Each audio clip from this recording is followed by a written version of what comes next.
xuska munaasabadda shuhadada SNM ee 17 Oktoobar oo ku been 27 guuradii ka soo wareegtay dagaalkii loogu magac daray xuskani ee Burcaduurey ayaa munaasabadan ballaaran ee lagu xusayay waxaa ka soo qayb galay mas'uuliyiin sarsare oo ay ka mid yihiin wasiirka wasaaradda madaxtooyada Soomaaliland marwada koobaad ee Jamhuuriyadda Soomaaliland gudoomiyaha xisbiga kulmiye afayeenka xisbigaasi iyo mujaahidiin kale oo aad u tiro badan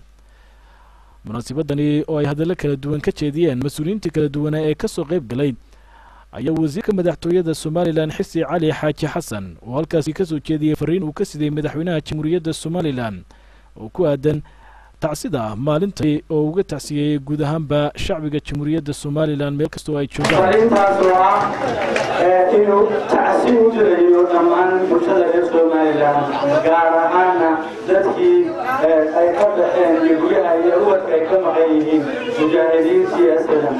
maalintii 17 Oktoobar ee maanta ku gaareen iyo wixii ka horreeyay wixii ka dambeeyay waxaan salaam wasila intiina joogta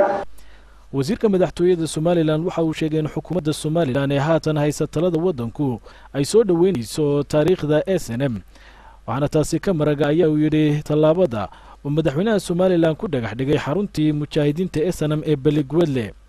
gudoomiyaha xisbiga kulmiye mujaahid Muuse Bix Cabdi oo halkaas ka hadlaya si qoto dheer uga warmay taariikhdii ururkii xaquudirirka ee SNM ee halganka dheer u soo garay xorriyadda dalkan iyo dadkiisa iyo marxaladihii iyo go'aanadii adkaa ee ay ka soo gudbeen muddadii ay dagaalka kula jireen kaligii taliskii Siyaad Barre waxaana bulshada Soomaaliland ugu baaqay in samir iyo adkaysi loo yeesho baadi goobka mustaqbal ee Jamhuuriyadda Soomaaliland haddii waayo nagu adkaaday waxaa nagu waajibaa inaynu keenno tabii heshay uga tahay adkaysigii sabirkii taradii iyo giraanta inaynu tahay haddaynu baqanno haddaynu asqowno tii hore la soo galay khasaare noqonaysaa inagana jaalada noqonaysaa mujaahid Maxamed Kaahin Axmed oo isaguna halkaasi ka hadlay ayaa tilmaamay taariikhda lama ilaawaanka ee maalintani ay ugu taagan tahay Soomaaliland iyo micnaha guud ee 17 Oktoobar 17 Oktoobar waxa la isugu soo wada midguuriyay lama shuhadadii SNM oo dhan cid waliba maalin gaar ah bay mudatay laakiin maalintii tiradii ugu badnay mujaahidiintii SNM ay dhimatay oo hogaamiyayaashoodii lixle maxamed xaashi lixle oo raggii mudanka ahaa ee halganka lafdhabarta ka ahaana uu ka mid ahaa marwada koobaad ee Jamhuuriyadda Soomaaliland marwo Aamine Ware Sheekh Maxamed Jirde ayaa xustay kaalinta ay mujaahidiinta SNM ku leeyihiin dhismaha iyo horumarka dalka waxaana ay tilmaantay in midhihii ururkii xaquudirirka ee SNM maanta la harsanayo oo ay Soomaaliland ku taagan tahay mujaahidiinta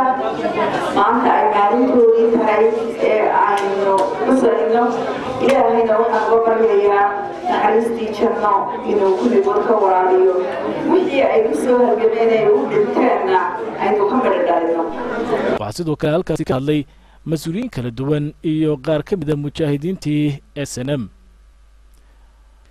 xuska munaasabadan shuhadada SNM ee 17 Oktoobar ayaa loo asteeyay 1984 17 Oktoobar waqtigii uu dhacay dagaalkii Burcaduurey ee ay goob kaliya kaga wada shahiideen mujaahidiintii ugu badnaa ururkii xaquudirirka ee SNM